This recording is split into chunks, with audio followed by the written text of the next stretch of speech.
सबसे पहले तो इस अवसर पर मैं हम सबके प्रेरणा स्रोत, हमारे आदर्श, संघर्ष के प्रति, न्याय में अपनी जान भी देने वाले शख्सियत, महान शख्सियत स्वर्गीय हल्लाल जी को श्रद्धांजलि अर्पित करना चाहता हूँ। सम्मानित मंच,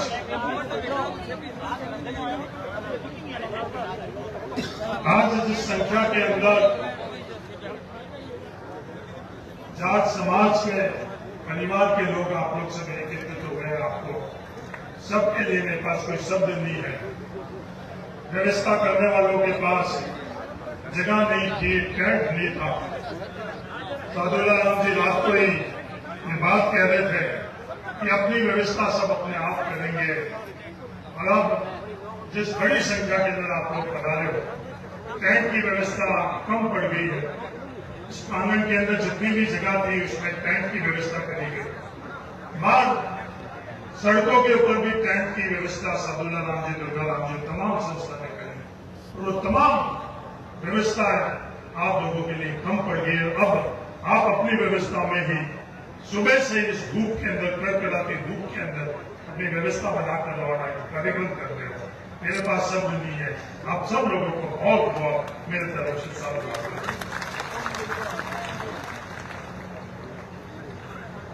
आज दुनिया देख रही है।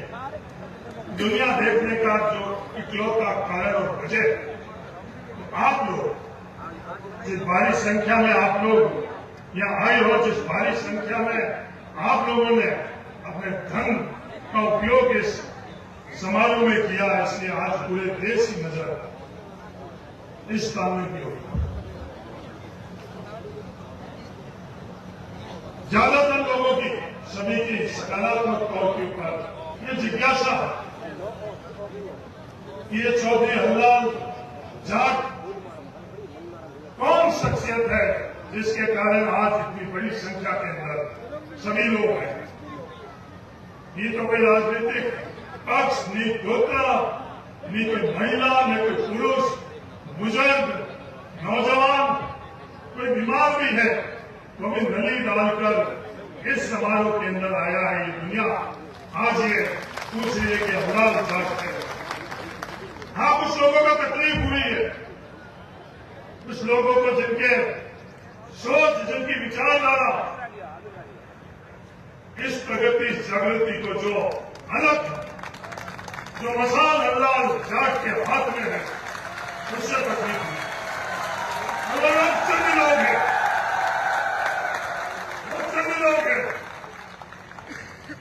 आज हम लोगों के पास कलम की ताकत है। आज वर्तमान का इतिहास लिखने के लिए रामलाल डोकिया जी ने हमको सक्षम कर दिया है। जो हकीकत है, आज हकीकत हमारी कलम से हम लोग लिख चुके हैं। आज उसके ऊपर आप विवाद कर रहे हो, हल्लाल जाट के नाम पर आप विवाद कर रहे हो। दुनिया आज अच्छी तरह से जान चुकी है कि हल्लाल जाट थे। उनकी सोच क्या थी, उनका योगदान क्या था, आज दुनिया जान चुकी है। चंद विवाद के प्रयास आप लोग कर रहे हो, जो सवाल आप लोग खड़े कर रहे हो, सोशल मीडिया के ऊपर आप कुछ हजार ट्रेंड कर रहे हो। मैं उनको चेतावनी देना चाहता हूं कि आप समझो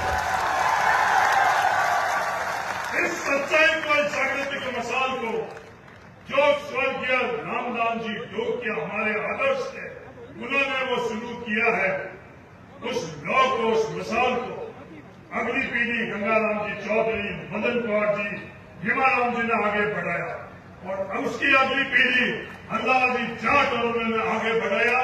ये जो मसाल है, इस लौ को हम लोग बुझने नहीं देंगे।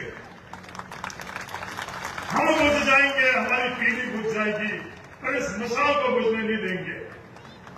आज हम मंजिल हासिल नहीं करी, आज हम लोगों ने उस मंजिल हासिल करने के लिए चंद कदम हम लोग सिर्फ आगे बढ़े। उस चंद आगे बढ़े हुए कदम के लिए लोगों को तकलीफ हो रही है। मैं उनसे निवेदन करना चाहता हूं, आपको तकलीफ नहीं होनी चाहिए। आप आगे हम लोगों के साथ बढ़ो। कि कभी भी हम लोगों के पूर्वजों ने, रामलाल जी से लेकर हेमाराम जी ने, हल्लाल जाट जी ने कभी भी हम लोगों का अन्याय करने के लिए हमारे को सीख नहीं दी, प्रेरणा नहीं दिया। जहां कहीं भी अन्याय हुआ उस अन्याय के सामने मजबूती से संघर्ष करना, खड़े रहने के लिए हम लोगों को सीख दी और प्रेरणा दी। दुनिया में कई ऐसे उदाहरण है। अब्राहम लिंकन जो खुद का रंग क्या था, वो काले नहीं थे, वो श्वेत थे। और उन्होंने खुद ने सबसे बड़ी क्रांतियों में से एक अमेरिका के अंदर उन कालों के साथ रंग भेद मिटाने के लिए आगेवानी करी। मेरा उन तमाम लोगों से निवेदन है, जहां अन्याय हो रहा, अत्याचार हो रहा, असमानता हो रही है, उनके खिलाफ जो संघर्ष हो रहा है, इस संघर्ष में कदम ताल मिला हुआ, जब जाकर इतिहास के अंदर सकारात्मक तौर के ऊपर आप ये पूछ रहे हो हल्लाल जाट कौन है? हल्लाल जाट वो शख्सियत है, किसी के साथ अन्याय अत्याचार हुआ, जाट के साथ नहीं, उस वक्त के समकक्ष लोग हैं, उनसे पूछ लो। इस प्रांगण के अंदर हापूराम जाट नेता से आए हुए मुझे पीछे की पंक्ति में बैठे हुए दिख रहे, उनसे पूछ लो। किसी भी कमजोर, किसी के साथ अन्याय हो रहा, किसी भी जाति का, किसी के धर्म का था, हल्लाल जाट का सबसे पहले कदम उसकी सुरक्षा के लिए, उसकी रक्षा के लिए, उसके अधिकार के लिए यह हल्लाल जाट। हाँ, उसकी जाति जाट थी और हमें गर्व है उसी जाति के अंदर हमको ऊपर वाले ने पैदा करी जाट। और अन्याय के खिलाफ संघर्ष करने वाला नाम हल्लाल जाट था, संघर्ष करने वाला। उस वक्त जो परिस्थिति थी, हम लोगों के जो यहाँ हॉस्टल बने थे, किसान बोर्डिंग, हमारे पास एक पैसा नहीं हुआ करता था। हमारे परिवार के पास बाजरी बड़ी मुश्किल से घनी कमाई की बाजरी को इकट्ठा कर किसान बोर्डिंग हम लोगों ने बनाई। इसलिए हम लोगों को, मैं दुनिया को बताना चाहता हूँ, रामलाल जी बहुत कैसे हम लोगों के आदर्श। उसके बाद जो परिस्थिति थी, पक्के रहने के लिए हम लोगों के पास छत बाढ़ में सियार में नहीं होती थी, डर और खौफ का माहौल था, हम लोगों के पास साधन नहीं था। मनोबल किसका? हल्लाल जाट का। सुरक्षा किसकी? हल्लाल जाट की।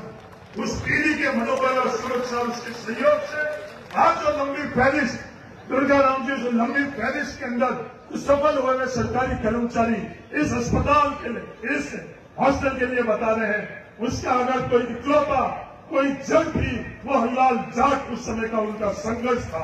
इस कारण आज इतने लोगों के घर के अंदर आज हम लोगों को नौकरी, और उस शख्सियत को भी आप लोगों ने नहीं बख्शा।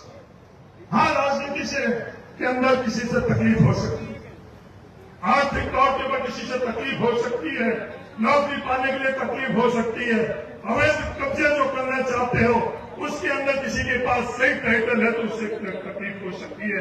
पर इस हल्लाल जाट से अगर आपको तकलीफ है तो वो तकलीफ गलत है, गलत है, गलत है। आप किस तरह का विवाद आप खड़े कर रहे हो? जो जमीन पुश्तैनी जमीन इस सियाग परिवार हल्लाल जाट की थी, वो भीख में नहीं, वो हम लोगों के संघर्ष से जो जमीन का मालिकाना हक हम लोगों को मिला। दुनिया में कोई भी आकर इस रेगिस्तान के अंदर कोई भी खेती करने के लिए नहीं आते थे।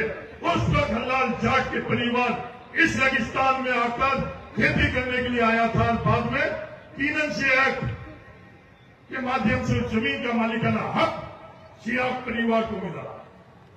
हम लोगों के लिए हमारी जान से प्यारी हमारी जमीन है, हम लोगों को जान से प्यारी हमारी जो जमीन थी, उसकी रक्षा करने के लिए भी हल्लाल जाट कहां गई? क्योंकि हम न्याय प्रिय लोग हैं, दुनिया को बताना चाहता हूं, हम लोग न्याय प्रिय लोग हैं। न्यायालय में गए उस जमीन की रक्षा करने के लिए, कोर्ट से आदेश लेकर आई, कोर्ट से, उस कोर्ट के आदेश के बाद पुलिस के मौजूदगी के अंदर उस जमीन जो उसकी पुश्तैनी जमीन थी उसको खरीदने के लिए जब हल्लाल जी जाट अपने उस पुश्तैनी जमीन के ऊपर गई, उस समय यह था अपनी जमीन की रक्षा करने के लिए हल्लाल जाट ने जो कुछ भी हुआ उस जमीन की रक्षा करने के लिए वो गलती किया। यह संदेश हम लोगों के लिए कि जमीन से ज्यादा, अपनी पुश्तैनी जमीन से ज्यादा कुछ भी नहीं। उस वक्त उनको पता था कि जमीन की रक्षा, उनको पता था कि जमीन की रक्षा करते करते मेरी जान ली जा सकती थी, पर अपन लोगों को यह संदेश देने के लिए अल्लाह जात ने उस जमीन की जड़ रक्षा कर हम लोगों को संदेश को हम लोगों को समझना चाहिए। मेरा आप सब लोगों से निवेदन है।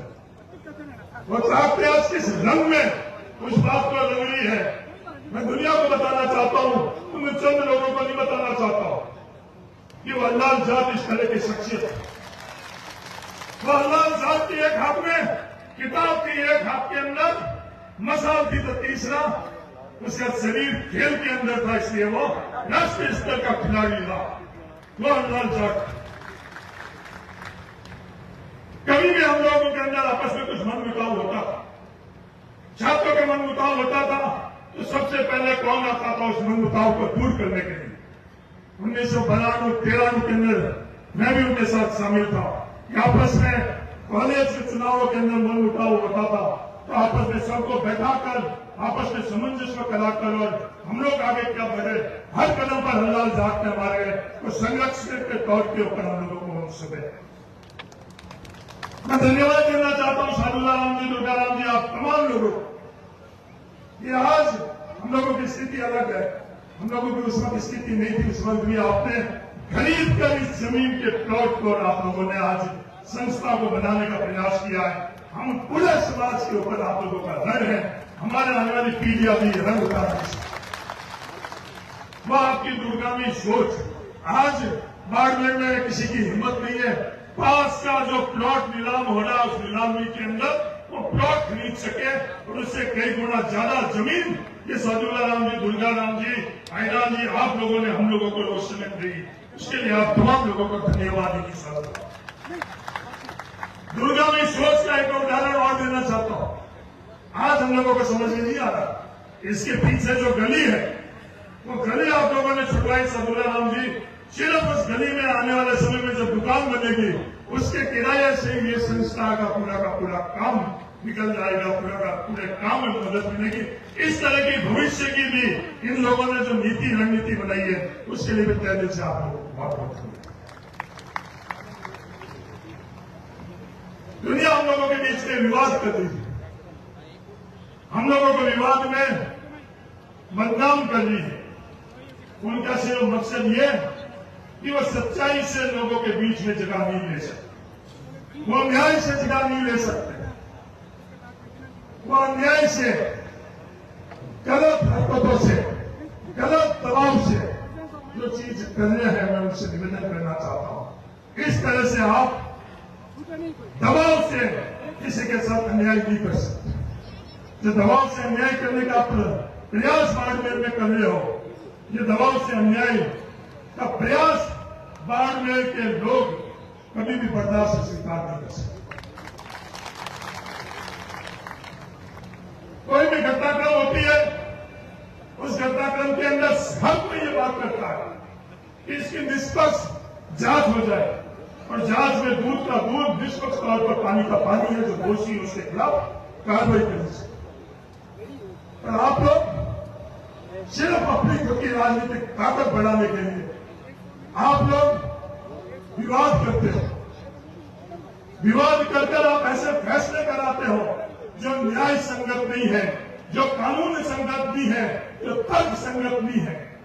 वैसे फैसले कराकर आप सिर्फ एक जाति को आप टारगेट करकर हम लोग अगर बचाव में आए तो आप लोग कहते हो ये जातिवाद है, आप लोग ये आरोप प्रत्यारोप लगाते हो कि ये जातिवाद है, कि उस अन्याय के सामने कोई खड़ा होगा, उनके चाप पे खड़ा होगा तो आज ये वातावरण बना रहे जातिवाद।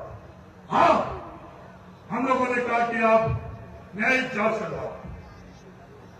ये जब न्यायिक जांच की बात हुई, इससे पहले भी कई घटनाक्रम हुए, उन घटनाक्रम के संदर्भ में भी आज आप ये कह रहे हो व्यवस्था परिवर्तन के लिए हम लोग बैठे हैं, व्यवस्था परिवर्तन के लिए हम संघर्ष कर रहे हैं। आओ, व्यवस्था परिवर्तन के लिए इस बॉर्डर के अंदर अगर सबसे पहले कोई है तो हमारा देश है, और देश विरोधी कोई कृत्य है, इस बॉर्डर के ऊपर कोई भी हथियार का फैक्ट्री बनाना, हथियार रखना, इससे ज्यादा देश के लिए कोई गद्दारी नहीं। क्या आपने उस गद्दारी और राष्ट्रद्रोह के अंदर आप उनके साथ मौन रहे, चुप रहे, या उनके खिलाफ आपने आवाज उठाई। आप मौन रहे, चुप रहे, किस मकसद से, किस लालसा से, किस लालच से, आज दुनिया ये जानना चाहती है। जो लाल सिंह प्रकरण हुआ, दुनिया ने देखा, जो हथियार उनको मिले, जिस लाल सिंह ने हमारी खुद की प्रेरणा, हमारे खुद की आवाज, हमारे खुद के आदर्श लोग को बुझाने का प्रयास किया, वो अलग बात है। आज ये हजारों लाखों के लोगों के माध्यम से ही आज लो और ज्यादा और तीव्र गति से करें।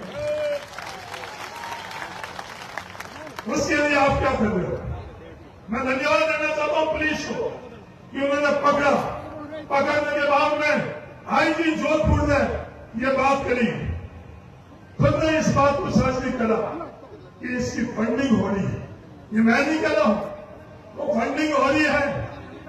पुलिस बहुत जल्दबाजी के अंदर हाथों हाथ बाद में पुलिस और राजस्थान पुलिस के ट्विटर अकाउंट सकते हैं।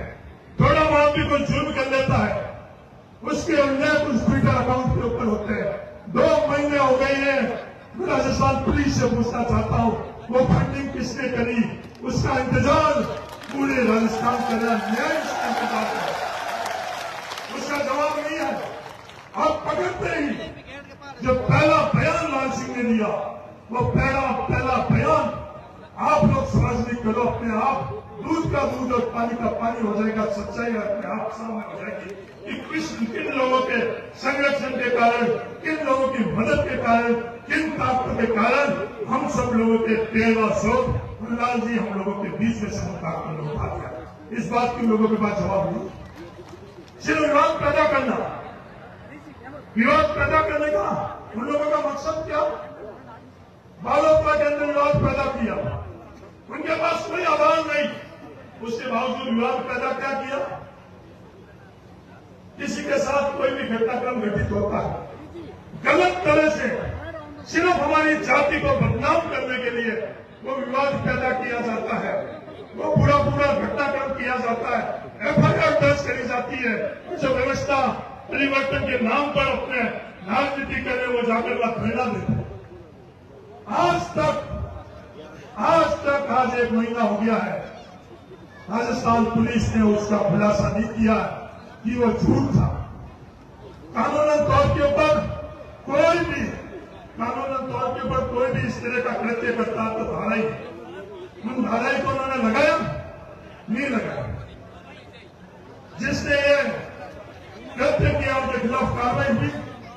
जो धाराएं लगी हुई थी, चाहे वो 341 थी, 382 थी, 323 थी, उन धाराओं के अलावा उसके खिलाफ कोई काम किया या नहीं किया?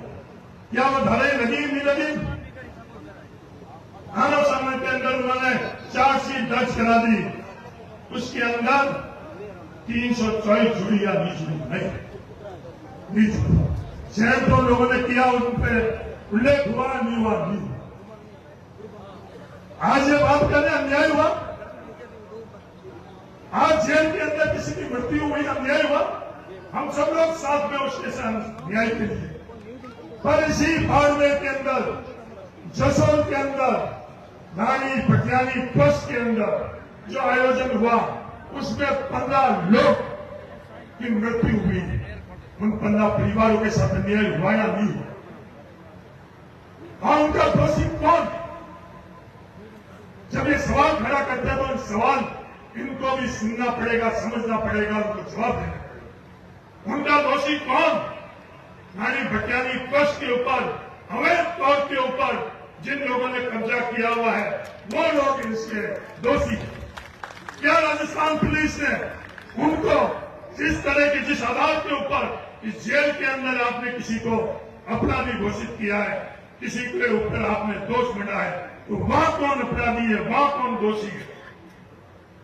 लगातार ये बात और कोई नहीं, उनके परिवार के हिमांशु सिंह जसोल खुद, श्याम सिंह देवानगर खुद ये बात कर रहे हैं, तो कोई भी सुन नहीं रहा। उन मृतकों के जो 15 मृतक थे, हर जाति के लोग थे, खत्री थे, मारी थे, प्रजापत थे, हर जाति के लोग थे। कोई किसी ने जाकर उनकी आर्थिक मदद करी? किसी ने जाकर उनकी आर्थिक मदद नहीं करी, एक पैसे की आर्थिक मदद नहीं करी। उस ट्रस्ट की गलती के कारण वो कृत्य हुआ। और खुद के परिवार के लिए वो लोग जो अध्यक्ष बने हुए हैं, वो महीने के अंदर जो तनख्वाह ले रहे लाखों रुपए, गाड़ियां उन लोगों की, अखबारों में बड़े बड़े इतिहास उन लोगों की खुद की फोटो लगाएंगे, बड़े बड़े होल्डिंग उन लोगों के, करोड़ों रुपए जो आस्था के रूप में जो हम लोगों के इकट्ठे हुए, उन 15 परिवारों को 1 रुपया भी उनका नहीं देना और अपने खुद के महिमा मंडल के लिए, अपने खुद के लिए करोड़ों रुपए खर्च करना। इस बात का कौन जवाब देगा? जो व्यवस्था परिवर्तन करने की बात कर रहे हैं, आज ही चलता रहो उस व्यवस्था परिवर्तन के लिए अपन कंधे से कंधे मिलाकर और संघर्ष करें। ये नहीं आएंगे, ये कमजोर लोग हैं, ये डरपोक लोग हैं। इन लोगों का लक्ष्य कुछ और है। इन लोगों को सिर्फ विवाद पता है। ये विवाद का स्तर निराधार विवादों का स्तर है। आप सब लोगों ने यह महसूस किया होगा, इन्होंने किस तरह का कुप्रचार किया कि ओबीसी का आरक्षण का सिर्फ जाति विशेष फायदा उठा ली। यह कुप्रचार उन्होंने ढाई में जाकर इन लोगों ने किया और सच्चाई उससे परे है। मैं उनको चुनौती देना चाहता हूं, किसी भी नौकरी के अंदर ओबीसी वर्ग के अंदर जो सफल हम लोगों के परिवार के विद्यार्थी हुए, किसी की भी सूची आप उठाकर देख लो, किसी एक जाति ने नहीं, सभी की हिस्सेदारी और भागीदारी रही है। आप ये झूठ, आप ये कुप्रचार इन लोगों के बीच में नहीं करो। आज आवश्यकता है, ओबीसी के साथ अन्याय हो रहा है। जब ओबीसी के आरक्षण 21% के लिए अन्याय हो रहा था, कभी भी आप लोग शामिल हुए? आज हम लोगों के साथ अन्याय हो रहा है। आरएस के अंदर जो रिजल्ट निकला है, मध्य प्रदेश हाईकोर्ट ने जो फैसला दे दिया, उसके बावजूद भी राजस्थान के अंदर उस फैसले को कोई लागू नहीं हो जाए, इस सोच से जल्दबाजी के अंदर ईडब्ल्यूएस का ओबीसी के अंदर उस लिस्ट के अंदर शामिल होना, उसके कारण ओबीसी, उन लोगों को कहना चाहता हूं, सिर्फ जाट नहीं है उसमें, जो भी शामिल होगा उसमें जाट नहीं है। तो वोटों के वक्त तो आप तो बहुत प्यारे थे, आज उनका वक्त आया, आप कदम से कदम मिलाकर, कंधे से कदम मिलाकर हम लोग संघर्ष करने के लिए यहां से निकलते बाहर में से जब आप हमारे साथ में आओ। वो नहीं आएंगे क्योंकि उन लोगों के वोट प्यारे हैं, उन लोगों का हक और अधिकार प्यारा नहीं। ओबीसी पिछड़े प्यारे नहीं है, पिछड़ों में विवाद करकर कुछ पिछड़ों का साथ प्यारा है उन लोगों को। मैं उनके अंदर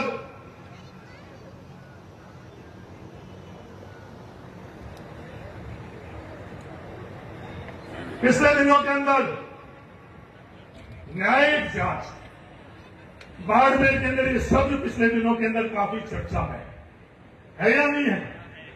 न्यायिक जांच, न्यायिक जांच।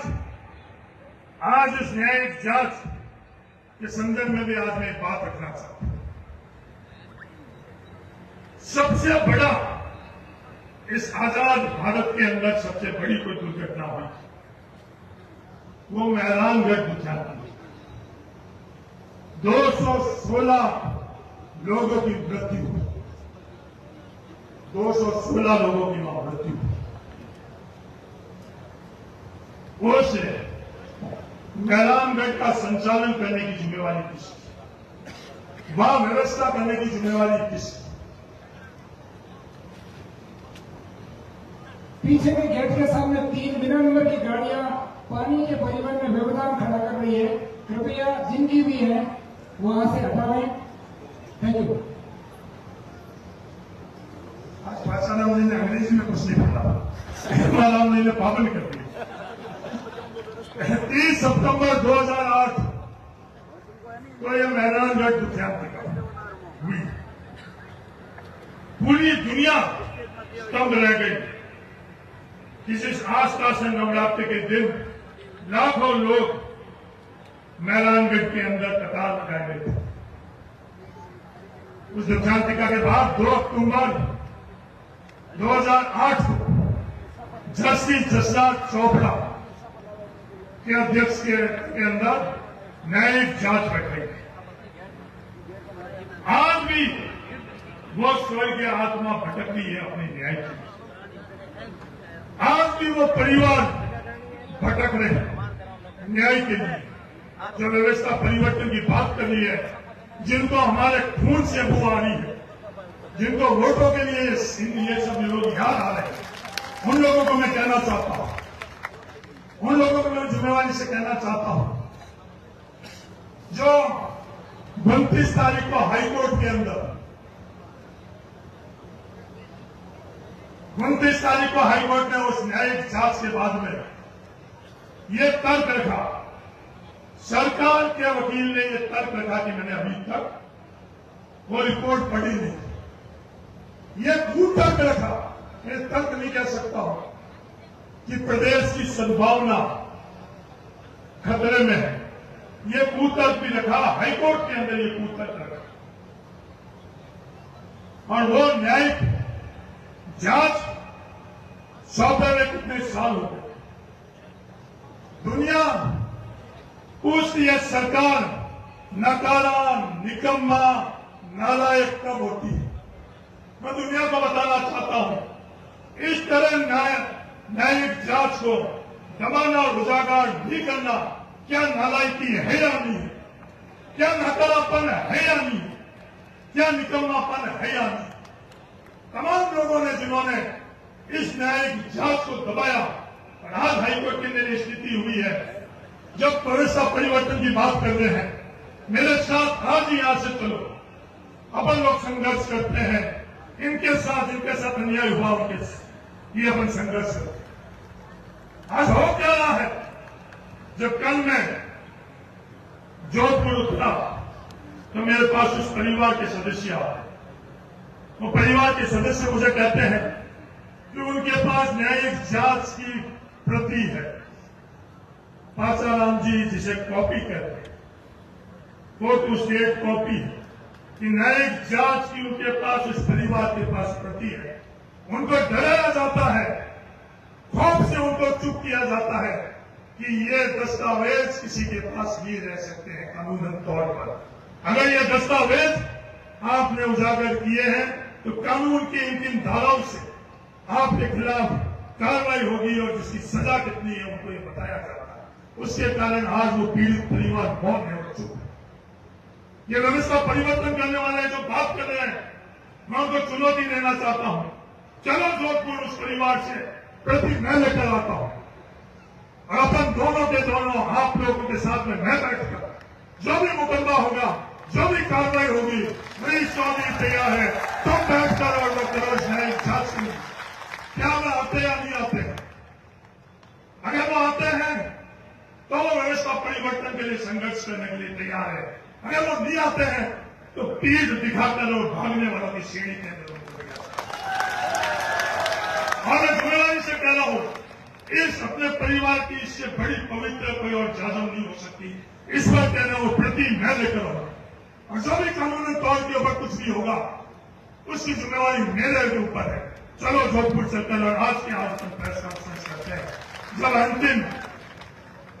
अंतिम संबोधन अध्यक्षता के नाते हिमाराम जी का होगा।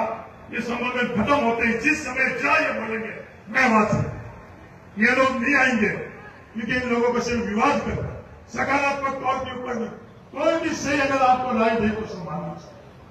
आज उमेदवार जी बेनीवाल ने हम लोगों का ऐलान किया कि हर गांव के अंदर आप जाकर इस शिक्षा के अलग जगह हो। मैं उमेदवार जी से फिर प्रियंका जी ने भी ये बात करी कि हर स्कूल के अंदर डिजिटल बोर्ड होना चाहिए। तो मैं दुनिया में ऐसे कहीं प्रेरणा नहीं ले रहा हूं, मेरे परिवार के उमेदवार जी और प्रियंका जी से मैं प्रेरणा ले रहा हूं। हमको सबको यह काम करना है। मैं खुद मेरा मत मैं या एमएलए मत तो खर्च नहीं कर सकता हूं। उमेदवार राम जी ये गांव पुनियों के तले के अंदर 10 लाख रुपए, क्या जो उमेदवार राम की सोच है उसकी जड़ एमएलए 10 लाख रुपए को नेता राम जी तैयार हो, आप कांग्रेस साहब या बैठे में से कोई जीतेगा तो इनके एमपी फंड से अपन भाई को पंजी के अंदर इसी प्रेरणा से जो शुरू हुई बात को इनसे लेने के लिए अपन अंत में में मैं एक बात ही कहना चाहता हूं, इस बात को आप समझो। हम लोगों की राजनीतिक विचारधारा के अंदर मतभेद है और रहेंगे, क्योंकि हमारी अपनी अपनी विचारधारा है। चुनाव हम लोगों ने आमने सामने लड़ा, मजबूती से लड़ा। उमेदवार राम जी और मैंने भी चुनाव लड़ा, मेरा सौभाग्य रहा, मैं जीत गया। पर वो हार उमेदवार राम जी की हार हुई थी, उस हार में भी उमेदवार राम जी की जीत थी। मैं और कर्नल साहब लड़े, मैं बुरी तरह से उस समय संघर्ष कर रहा था अपनी जमानत बचाने के लिए। मेरी जमानत भी बचा दी और कर्नल साहब को आप लोगों ने जिता दिया। अभी भी हम लोग आमने सामने मुकाबला कर रहे हैं। मैं इन सीढ़ियों से नीचे उतरते समय कैलाश जी से पूछ रहा था, कैलाश जी, पंजाब में आपने भी समाचार सुने गए, मैं भी पंजाब में था, आपने अपनी पार्टी जिताने के लिए प्रयास किए, मैंने मेरी पार्टी को जिताने के लिए प्रयास किए। जिस होटल में मैं लुधियाने में रुकता था, उस होटल में आप दिखे नहीं, बाकी बीजेपी के भी नेता थे। कैलाश जी ने कहा कि मैं किसी और होटल में, हम अपनी लड़ाई लड़ेंगे, हम संघर्ष करेंगे, मजबूती से लड़ेंगे, पर मनभेद हम लोगों के बीच में।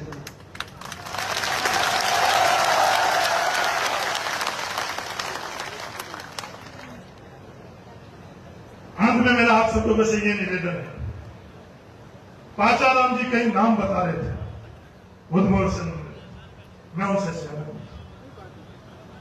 मेरे परिवार के अंदर दुनिया को बताना चाहता हूं, जो विषम परिस्थितियों के अंदर कोई भी उनके पास कोई ताकत नहीं थी, रामलाल जी ढोकिया के पास कोई ताकत नहीं थी, कोई पद नहीं था, पैसा नहीं था, पर उन्होंने जो संघर्ष करके हमारा को प्रेरणा के रूप के अंदर जो पद हम लोगों को लिए दिखाया, उससे बड़ा उदाहरण दुनिया के अंदर कोई नहीं।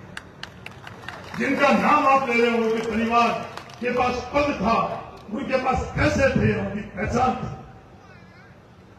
उस परिस्थितियों के अंदर आज हम लोगों को पद रामलाल जी ढोकिया के कारण मिला। आज हम लोगों के पास जो करोड़ों रुपया आपको दिख रहे हैं, वो हम लोगों को रामलाल जी ढोकिया के कारण मिल रहे हैं। जो पैसा हम लोगों के पास है, जो जागृति हम लोगों के पास है, जो ताकत हम लोगों के पास है, अगर किसी को पूछना है तो मेरे आप सब लोगों से ये निवेदन है, रामलाल जी ढोकिया को पूछो। किसी को पूछना है, किसी को आदर्श बनाना है, हरलाल जाट को आप पूछो। किसी को आदर्श अपने परिवार में दुनिया देखने की जरूरत नहीं है। आज मदन कौर जी की उम्र ज्यादा हो गई है, जोधपुर के अंदर हमारे आदर्श बैठी है मदन कौर। गंगाराम जी आज लोगों के बीच में नहीं है, वो हमारे लिए आदर्श है। हेमाराम जी चौधरी हम लोगों के लिए आदर्श है, दुनिया के अंदर हम लोगों को जाकर देखें। बलवंत सिंह जी की चिंताएं कुछ ज्यादा है कि बलवंत सिंह जी ने किसान बोर्डिंग के अंदर हैदान जी बड़ा काम हाथ में ले लिया, वो काम कैसे पूरा होगा, वो चिंता बलवंत सिंह जी को है। मैं इस मंच द्वारा बलवंत सिंह जी को विश्वास दिलाता हूं, आप बलवंत सिंह जी जो कार्य कर रहे हो उसको जारी रखो। हम सब लोग उसके लिए जिस मजबूती से यहां खड़े हैं, उसके लिए भी उसी मजबूती में से हम सब लोगों को करेंगे। यह हाथ खड़े करकर हम बलवंत सिंह जी को विश्वास दिलाते हैं कि आपने जो हॉस्टल की बिल्डिंग का काम शुरू करा है, उस हॉस्टल की बिल्डिंग का, भव्य बिल्डिंग का आप काम करो। और साधुलाराम जी आपसे निवेदन है, जो पैसा अपन लोगों के पास आया उस समय पर आपको प्लॉट खरीदने पड़े, इन पैसों से आप जमीन, हरलाल जी के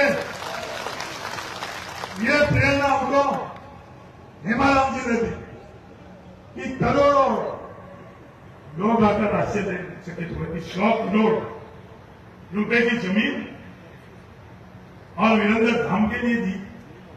उस प्रेरणा को अपने को आगे बढ़ाते हुए बड़ी जमीन अपन, जिससे आने वाले जो नौजवान पीढ़ी है अपने से भी ज्यादा मजबूती से उस जमीन पर इससे भव्य बिल्डिंग और भव्य काम करें। मेरा निवेदन है, जो ताकत आज पैसों की आपको मिली जमीन खरीदने में करो। बातें बहुत है। हेमाराम जी ने कहे, रात में निर्देश दे पेमाराम बाबू, जिनसे मैं आया माइक लेकर साधुलाराम जी के सामने कि हेमाराम जी ने अपील की कि कल सुबह धोती कुर्ते में आना है, तो साधुलाराम जी ने कहा जब हेमाराम जी ने अपील कर दी, वो सबकी अपील है। मैंने भी आज पहले दफे ये धोती कुर्ता पहन कर रहा हूं, आज उनकी टीम में आया। और कई बातें हैं, कई ये हिमाराम जी ने और निर्देश दिया कि बाकी बातों को वापस दोहराना नहीं, तो और ध्यान में कई बातें हैं, मैं दोहरा नहीं रहा हूं। मंच में भी समय की पाबंदी है। जोगाराम जी से मेरा निवेदन है, तो कल मैं इस बॉल में मैंने बात की कि हरलाल जी की और रामलाल जी की जीवनी हम डिजिटल जीवनी बनाए। जो भी संसाधन चाहिए हमारा परिवार तैयार है। आज जो हम लोगों को बदनाम कर रहे हैं, वो आज जब ताकतें हम लोगों को सच्चाई के खिलाफ बदनाम कर रही है, तो वो सच्चाई डिजिटल तौर के ऊपर हम अमल कैसे रख सके, उसके लिए जोगाराम जी जिस चीज की भी आवश्यकता है, आप तो पहले किताब लिख लो, किताब के समानांतर वो जीवनी भी डिजिटल होनी चाहिए। मैं आपसे निवेदन है। धन्यवाद। जय हिंद। एक अंत में और बात करना हो, मिनखों की क्या माया है वो आपको समझाना चाहता हूं। क्योंकि मिनखारी माया, ये मिनखों की माया ये है जो प्रोटोकॉल के तहत अपन सब लोगों को नजर आता है। यहां एक तो प्रोटोकॉल है सरकारी प्रोटोकॉल में हम सबसे बड़े हैं कैलाश प्रोटोकॉल में है या नहीं है? प्रोटोकॉल के अंदर महेंद्र जी भी मेरे से और प्रियंका जी से बड़े हैं। और एक सामाजिक प्रोटोकॉल में हम सब लोगों से बड़े कौन है? जगरामपुरी जी। सामाजिक प्रोटोकॉल में हम सब लोगों से बड़े कौन है? हिमाराम जी। ये सामाजिक प्रोटोकॉल भी है उस सरकारी प्रोटोकॉल के सामने। और जिस सदन में उस कुर्सी के आगे उमेदाराम जी एक जिला परिषद के सदस्य के तौर पर प्रोटोकॉल में बैठते थे। 4 तारीख को आप लोगों का फैसला ये तय करेगा, अगले किसी आयोजन के अंदर मुख्य अतिथि के तौर के ऊपर उस प्रोटोकॉल की लिस्ट के अंदर उमेदाराम जी आई, ये हम लोगों की इच्छा है। और कैलाश जी आए तो भी हम लोगों को मंजूर है, क्योंकि ये मिनखों की माया है, ये आई है मिनखों की माया, ये प्रोटोकॉल है। ये ताकत आप लोगों के पास है, ये ताकत आप लोगों के पास है। इस ताकत को आप समझ भली भली चीज को आप उलट देते हो, सबसे अंत में वाले को सबसे आगे कर देते हो और सबसे आगे वाले को सबसे पीछे। इस ताकत को आप पहचानो। धन्यवाद। जय हिंद। राम राम।